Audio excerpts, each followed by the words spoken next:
So for all of you out there who are wondering my opinions about the recent incident between Starbucks and several black individuals who were told to leave after they were unwilling to pay, or in certain cases were arrested. I'm assuming you all know which two particular cases I'm talking about. I'm going to say it like this.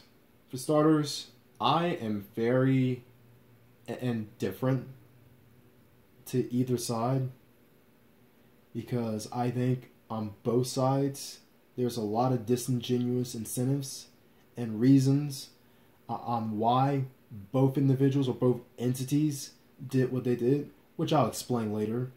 But let me make this clear. I will be the only one who, at least within the so-called black males of YouTube, will admit this. But this video is purely for numbers and subscribers. So, for all of you who have watched this video and subscribed because of this, I thank you. But let's get on to the video. You have incidents, particularly two incidents, one in Philadelphia and one in Los Angeles, in which, in Philadelphia, there are two black men waiting while black, hashtag, as a lot of these SJWs and BLMers are trying to coin the phrase, but in vain, who were arrested because they refused to buy anything and they refused to leave at the same time. And the other incident that we have in Los Angeles had another black man filming a white person who was able to get a code into using the bathroom while he wasn't. Now, I'm going to analyze these scenarios down and give you my analysis, but here's the thing. As I said, if you want the spoiler alert from me, I think both sides, the corporations and the individuals, are disingenuous. I think both sides have their motives. And was there a bit of racism to it? I wouldn't be surprised. Not necessarily by Starbucks the corporation, but by the individuals.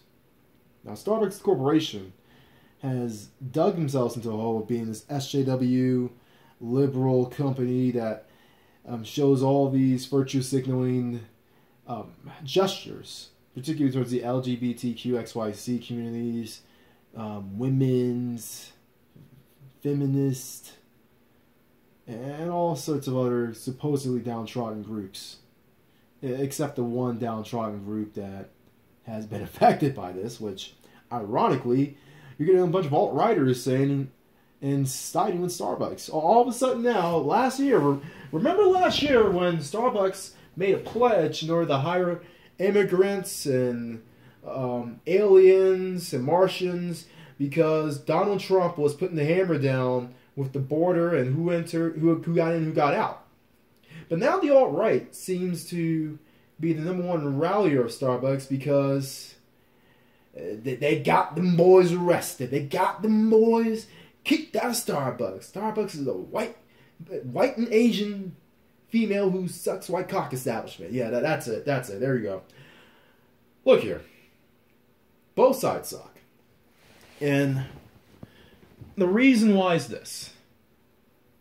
On the black side, you had two black men, and there is one thing I did say on one of my previous videos, which if you want to know my true feelings about this, or should I say my true feelings on who should get this media attention, go look at my previous video in which I sort of clickbaited on the case that Black Lives Matter and the blacks should really focus on. I'll let you all watch that video if you want. Pause this and get back to this one. Now, as far as this case goes, with the two so-called real estate agents, I trashed them a bit. I called them a couple of names. And one thing I will take back is the didn't do part. I will recant that statement. But everything else, I'll stand beside. These two were stubborn. These two were looking to get victimized. And these two got exactly what they wanted. You see, there are a lot of conservative blacks who are saying that these two guys are ghetto and didn't do nothing and all this. I hate to say this, but I gotta disagree with the didn't do and the ghetto part, because besides the fact that these two, to be fair, weren't acting like savages, this was all part of their greater plan. Their greater plan to get a payday from the liberal company that, as I said earlier, has buried themselves into this SJW do-gooder image, this virtue signaling image that we care about the world and the LGBT, aliens, feminists, trickly puffs, minority, colored peoples, because, I mean, we all know when they say colored peoples and minorities, it means basically everything but heterosexual black men, but that's a whole nother story. But these two guys, regardless of the fact that they did dress like they were coming out of a Wu-Tang video or an Onyx video. I mean, I didn't know Wu-Tang was still around, but apparently, yeah, I guess these two guys were talking, that's what business they were talking about. But in all seriousness, these two guys knew what they were doing. These guys are not idiots. These guys have IQs above 100, and the fact that they were able to maintain themselves like reasonably civilized people goes to show you that they know how to function in this world. And they especially know how to get money from liberal companies by playing the role of people who were truly discriminated against. Now, these guys were arrogant assholes, in my opinion, or are arrogant assholes who just wanted attention and wanted to be in the limelight, in the spotlight. And quite frankly, they are playing the card correctly as far as I'm concerned. If they are looking for a payday from Starbucks and from the Philadelphia Police Department, they're doing it the right way. I can't even knock them on it. But in the case of the guy out of Los Angeles, this smells like a rat. This smells like a ploy. This smells planned. And I wouldn't be surprised if the Philadelphia case was planned either, because I've already discussed the loopholes and plot holes in that one about why you're needing to go to Starbucks to do business. I mean, I understand there is a coffee culture, and there is a culture of hipsters, not necessarily sipping because they haven't bought anything, but hipsters on their iPads or bringing in something from outside that they'll munch on or sip on while doing a whole bunch of nothing, and no one disturbs them. Now, in the case of Starbucks, in this case at least, the corporation is not guilty of racism. I'll talk about the individuals later, but the corporation is not guilty of racism. The corporation is guilty of inconsistent policies. And we can argue that between companies and corporations and individually owned versus corporate owned. Yeah, we can go into that, but the one thing Starbucks is guilty of is inconsistency with their policies. Now, as far as the one in Los Angeles, I'm not going to lie. Once I heard the dude talk, it sounded like he was trying to set something up. It sounded like a rat. It sounded like, you won't give me the Coke? Is it racist? Is it racist? Is it racism? Is it racist? Come on. At best, that sounds like a dude who is just looking for attention. At worst, I'm not going to even elaborate. I'm not going to go there. But in that dude's case, which I'm not even sure he got any, or he's getting any compensation, the dude was in the right place at the right time, as I'll explain right now. Now, in the case of New Jersey, we're going back to, or Philadelphia, I should say. We're going back to South Philly, folks. This is where this case in Philadelphia took place. South Philadelphia is a place that is well known for having a high white, particularly an Italian white population. And if all of you guys don't know, in the Northeast, a lot of ethnic whites tend to not like other whites even. Like whether it's the Italians versus the Irish versus the Jews versus the Polish versus the Russians. A lot of them are very territorial and very prideful of their nationality, even though these were the same people who got kicked out of their country. I mean, if you failed so much to get kicked out of your own country and having to resort to flee to the United States of America, then what the hell are you doing repping the Italian flag, repping the Irish flag? Okay, I can see why you're repping the Israeli flag. I'll give you that. But even people today, like repping the Chinese flag or especially the Mexican flag. Come on. You were kicked out of Mexico. If you were kicked out anywhere in South America, we all knew what time it was. And to bring that here, a country that kicked you out and that's likely a POS, a third world hole, as Donald Trump would say. Get out of here with that. But off that tangent, a lot of them tend to not like other whites, but they damn sure don't like blacks. Especially in that part of the country, the Northeast, which I'll have a future video about and called Welcome to the Deep North, reflecting on this incident as well as other incidents. That's coming soon. But I wouldn't be surprised if the person who called wasn't an absolute racist. And especially now, with these reports coming in that the person who called the police was an SJW, which doesn't surprise me because Starbucks is well known for hiring a certain kind of people, meaning your SJW, hipster, yuppie, preppy, do-gooders who at least talk the talk of progressiveness. But I'm going to tell you all a secret too. There are plenty of videos in the past I've done stating that liberals are at best no different than conservatives, particularly those on the far left, being no different than those on the far right with how they see cis, straight, black men. I'll let you fill in the rest. So this doesn't come as a surprise to me with the person kicking her out being liberal. Whoop-de freaking do. And in that part of the country, whether you're the freaking the Italian who is chilling on the Jersey Shore, GTOing it up, gym tan, laundrying it up, while being a stereotypical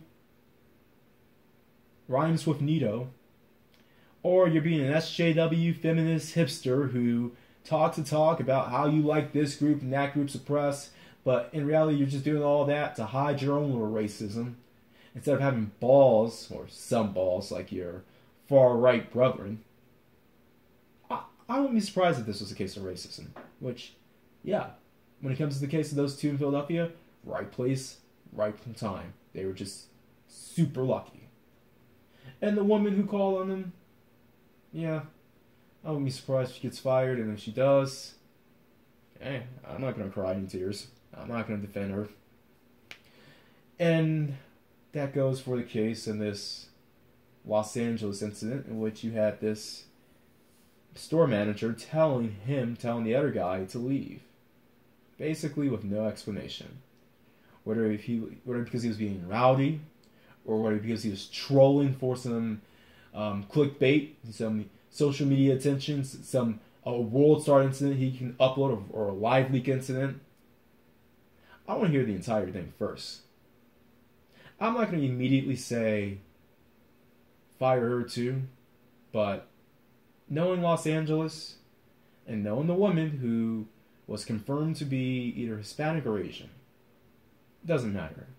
Both groups in Los Angeles really don't care for blacks. And a part of that, in the case of Los Angeles, is on the fault of blacks. I mean, you got a former Pookie and Ray Ray on YouTube, basically, who went out of his way to defend other Pookies and Ray Rays on, well, they didn't, anything wrong, systematic white supremacy, and Ronald Reagan was the governor at the time, even though we live in a state where we could have gone to college, the white colleges, and we could have gotten the white jobs, and we could have sat in the white bathrooms, and we could have lived in the white neighborhoods, or at the very least neighborhoods that were up there with whites. But no, we had to be June bugs and cool breezes because the women's found it cool. But white supremacy, y'all, I'll watch my 8-hour stream tonight, folks. Yeah, you have that crap. Which, part of that is what caused Hispanics, Asians, and other people that hate blacks in Los Angeles. I mean, you had one of the best cities in the country for blacks at one point, and look how all of you freaking squandered it. Now we're all resorting to go to places like Coonlanta. Atlanta, y'all. I'm gonna kiss my ass with that. I'm not gonna go there.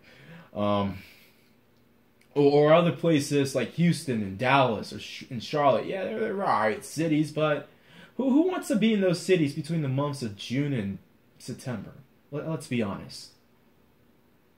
I mean, talking about post-traumatic slavery disorder. Every time you step outside in the deep south there in the summer, you're reminded of the freaking plantation and roots and 12 years a slave and the Scraggle-Daggle plantation and how they want you to stay there. And let me not start there. Let me not go after too many people in one video, folks.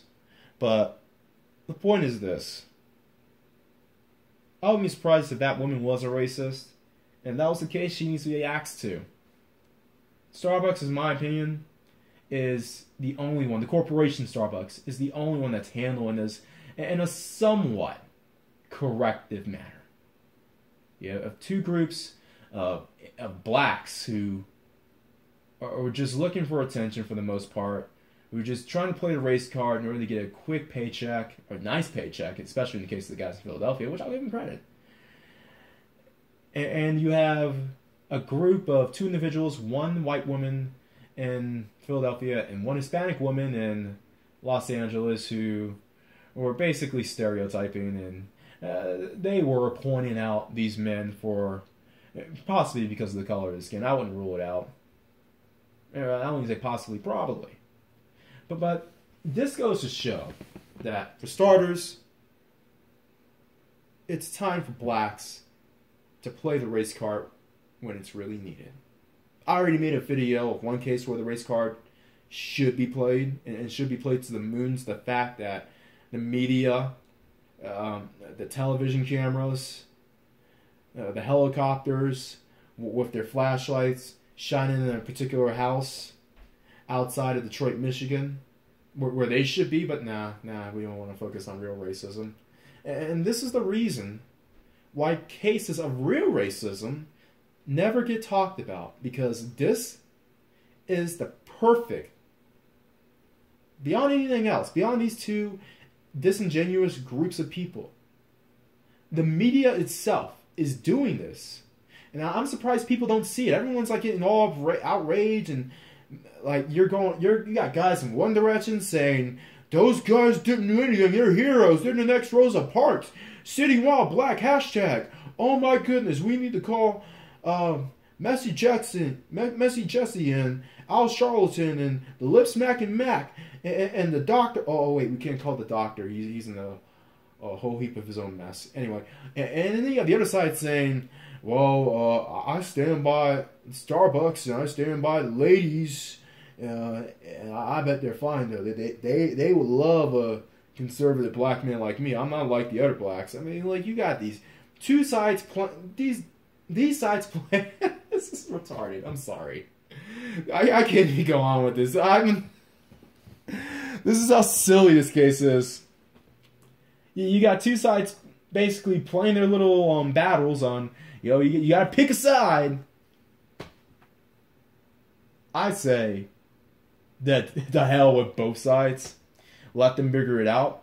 But before I go, I want you guys to realize that this is a media ploy that they constantly run, so that when real cases of racism come up, especially when you haven't done anything and you still get caught up, they'll have a reason to not paying attention. This is a classic case of the boy who cried wolf. The mainstream media is infamously known for doing this. So be aware of this, regardless of what side you take. And everyone else out there, always bet on X.